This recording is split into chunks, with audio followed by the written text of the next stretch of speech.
Kita sambung 6.1. Okey, tengok buku teks juga, muka surat 116 hingga 118. Okey, 6.1 ni dia lebih kepada apa yang kita hadapi. Apa yang Malaysia masa tu perlu hadapi selepas pembentukan Malaysia. Okey, apa dia? Ini kita dah tengok ya. Okay, antara cabaran yang dihadapi oleh Malaysia, dia ada 3, iaitu cabaran pembangunan dan sosioekonomi di Sarawak, okey, cabaran politik di Sarawak dan cabaran perpaduan kaum. Okey, kita akan tengok satu persatu. Okey, kita pergi kepada cabaran pembangunan dan sosioekonomi di Sarawak. Seperti yang kita tahu, setelah 13 buah negeri ini digabungkan, banyaklah peluang ekonomi yang lebih luas. Okey, sebab masing-masing dia mengeluarkan bahan mentah masing-masing, terutamanya di Sarawak dan Sabah, dia lebih kepada petroleum. Okey, bila dah banyak pembangunan sosioekonomi ni, cara untuk membangunkan ekonomi tersebut, dia memerlukan kerjasama antara rakyat dan pemimpin tu sendiri. Okey, kita tengok mempelbagaikan kegiatan ekonomi. Okey, mempelbagaikan kegiatan ekonomi ni, okey, seperti yang kita tahu, yang sedia maklum, okey, sebelum ni ataupun semasa ni, okey, rakyat masih mengamalkan pertanian secara diri, iaitu dia tanam sendiri, dia makan sendiri, dia tak boleh nak jual. Okey, dia tak ada pengetahuan untuk menjual hasil tanaman mereka. Okey, bagi melibatkan rakyat dalam aktiviti ekonomi komersial, okey, kerajaan perlu menyusun bidang pekerjaan. Okey, kerajaan ni yang paling penting, dia kena fikir macam mana dia nak susun bidang pekerjaan tu untuk membangunkan ekonomi komersial. Okey, dalam usaha menghadapi cabaran ini, kerajaan mempelbagaikan pertanian komersial seperti kelapa sawit, getah dan koko. Masa inilah kerajaan persekutuan dia lagi banyak dia nak tanam kelapa sawit, getah dan koko bagi menyumbang sektor pekerjaan yang banyak. Okey, kerajaan juga membuka peluang kepada penduduk menyertai kegiatan ekonomi berkaitan dengan petroleum. Dia sikit-sikit, okey, daripada ekonomi secara diri ni, dia lebih kepada ekonomi komersial. Okey, itu dari segi mempelbagaikan kegiatan ekonomi. Sementara itu, cabaran yang kedua, memajukan sistem perhubungan dan pengangkutan. Okey, benda ni, okay, kalau kita tengok, masih lagi, terutamanya di Sarawak dan Sabah, masih lagi menggunakan sistem pengangkutan air. Sebab Sarawak dan Sabah ni mempunyai sungai dan laut yang banyaklah, dan masih lagi menggunakan sistem pengangkutan air bagi tujuan perhubungan. Oleh itu, tugas utama kerajaan adalah untuk membina sistem perhubungan dan pengangkutan, terutamanya kepada penduduk kawasan pedalaman. Okay, isu ni pun masih lagi ada di Sabah Sarawak sehingga ke hari ini untuk sistem perhubungan dan pengangkutan. Sebab Sarawak dan Sabah tu luas dan kerajaan tu masih lagi tak mampu untuk menyediakan sistem perhubungan dan pengangkutan di semua tempat, tambah-tambah lagi di kawasan pendalaman. Okey, sejak pembentukan Malaysia, usaha menyeimbangkan pembangunan dilakukan melalui rancangan pembangunan 5 tahun. Okey, ini adalah contoh rancangan pembangunan 5 tahun Malaysia. Okey, rancangan 5 tahun Malaysia ni adalah setiap kali dia kena rancang untuk 5 tahun ke hadapan, dan setiap kali untuk dalam perancangan tu, Sarawak dan Sabah dimasukkan dalam rancangan Malaysia pertama sehinggalah ke hari ini, start daripada 1966. Setiap kali rancangan Malaysia ni ada, pembangunan Sarawak dan Sabah tu mesti dimasukkan dalam rancangan tersebut untuk bagi aspek bidang perhubungan dan pengangkutan. Okay, seterusnya adalah memajukan sistem pendidikan. Okay, sebelum kita merdeka tu, kita sistem pendidikan kita masih lagi ada sekolah vernacular, iaitu masih lagi menggunakan budaya masing-masing, bahasa masing-masing. Okey, dan pada zaman setelah pembentukan Malaysia ni masih lagi ada sekolah vernacular Inggeris dan Cina yang berada di kawasan bandar. Okey, sejak tu okey, oleh itu penduduk di kawasan pedalaman tidak mendapat peluang secukupnya untuk bersekolah.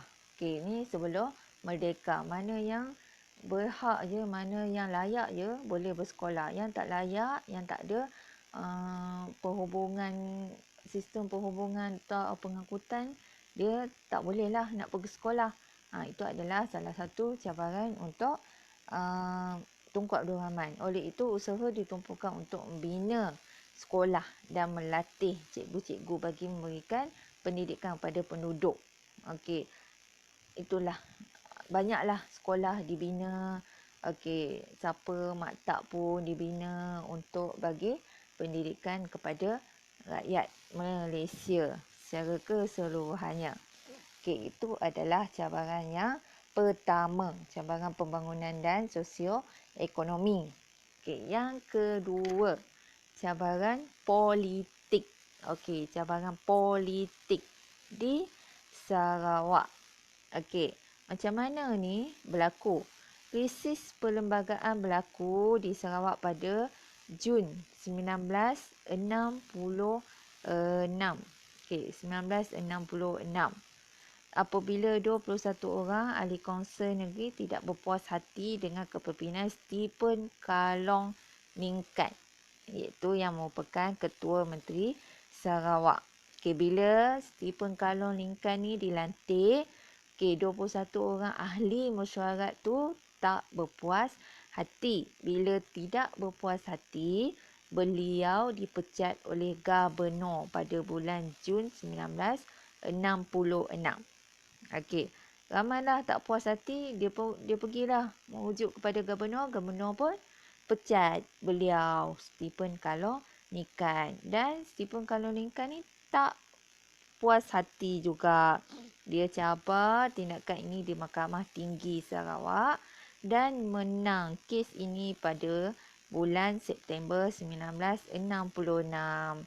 Okey, apa salah dia sampai dia dipecat? Dia tak puas hati, dia pergi tuntut di Mahkamah Tinggi Sarawak. Tiba-tiba dia boleh menang kes dan terus menjadi Ketua Menteri semula. Okey, bila dia menjadi Ketua Menteri semula, dapat kembali jawatan tersebut, beliau mendapat undi tidak percaya daripada kaunsil, daripada ahli mesyuarat. Okey, bila Stephen Kalong Ningkan ni tidak beliau mendapat undi tidak percaya, ada ahli-ahli mesyuarat tu tak sokong beliau. Okey, krisis politik ini menyebabkan berlaku ketidakstabilan di Sarawak yang mengancam keselamatan dan keamanan. Biasalah bila kata ada undi tidak percaya, bila pemimpin bergolak, rakyat yang menyokong pemimpin tersebut pun lagilah tidak puas hati dan mengancam keselamatan dan keamanan. Pada bulan September 1966, yang ini diisytiharkan, darurat diisytiharkan di Sarawak. Sebabnya nak menghindar daripada tragedi rusuhan kaum. Dan bila darurat diisytiharkan, Stephen Kalong Ningkan digantikan dengan Tawi Sli. Ini Ketua Menteri. Selepas Stephen Kalong Ningkan, Tawi Sli ni yang jadi Ketua Menteri di Sarawak. Itu yang kedua, cabaran politik. Yang ketiga, iaitu cabaran perpaduan kaum. Cabaran perpaduan kaum ni terjadi bila ada bila ada pelbagai kaum. Bila semenanjung Malaysia bergabung dengan Sabah dan Sarawak, pelbagai kaum lah, pelbagai etnik ada, Melayu, Cina, India, Melanau, Iban, Bidayuh, Kadazan Dusun dan lain-lain. Itu salah untuk nak memupuk perpaduan. Okey, tengok kat sini. Ni Kabinet Pertama Sarawak. Okey. Dengan penduduk yang pelbagai budaya ini, perpaduan sentiasa menjadi agenda bagi pengurusan masyarakat dan pemerintahan negara ini. Okey, ini perpaduan ni. Setiap kali bermesyuarat, diorang akan fikir macam mana nak memupuk perpaduan, macam mana nak mengeratkan perpaduan. Selain itu, jarak antara Semenanjung Malaysia dengan Sarawak dan Sabah yang jauh menjadi cabaran kepada integrasi nasional serta sukar memupuk perpaduan. Kalau dulu sukar dari sistem pengangkutan sukar untuk kita berhubung dengan Sarawak dan Sabah. Perhubungan pun susah, telefon pun susah. Okey, macam mana kita nak pupuk integrasi nasional. Inilah masa tu pemimpin bermati-matian ataupun selalu berbincang tentang perpaduan. Okey.